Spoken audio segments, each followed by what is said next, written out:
এই সরকার আসলে কি কাদের হয়ে কাজ করছে? আসলে কাজ করছে আরএসএস এর হয়ে।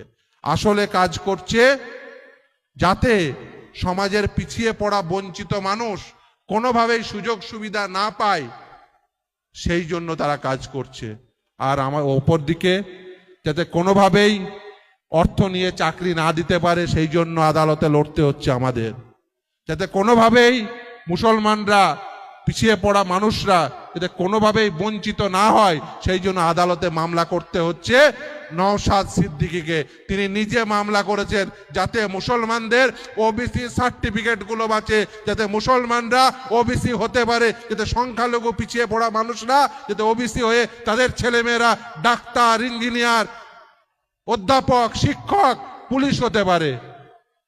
আর সরকার তারা ওই ডাটাগুলোকে লুকিয়ে রেখে যাতে আপনারা যে সুযোগ সুবিধা যেটুকুই বা পেয়েছিলেন সেটুকু বঞ্চিত করার জন্য তারা সমস্ত রকম প্রয়াস চালিয়ে যাচ্ছে আরএসএস এর সাথে হাতে হাত মিলিয়ে।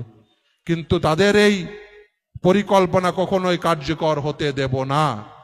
যেমনই করে হোক আমাদের অর্জিত অধিকার আমাদের রক্ষা করতে হবে, এবং শুধু তাই নয়, আমরা যা পেয়েছি তা বুক দিয়ে আগলে রাখবো। যেমন করে হোক আগলিয়ে রাখবো। রাখবো তো? রাখবো তো? একদম। এবং ভাঙড়ের পরিচয় হবে ভাঙড়ের সাধারণ মানুষ, যারা আজকে এই উদ্যম নিয়ে এই উৎসব স্থলে পৌঁছেছেন।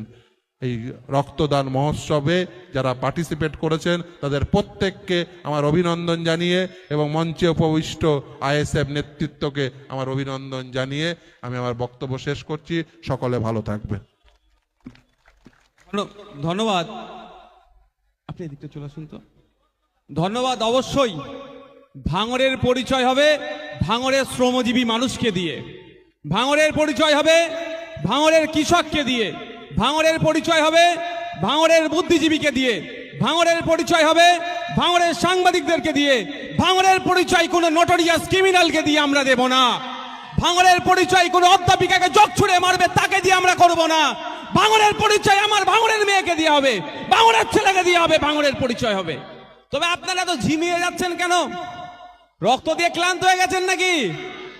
এত ভালো বক্তব্য দিল, আসল রাজ্য সরকারের দ্বিচারিতার কথা বলল।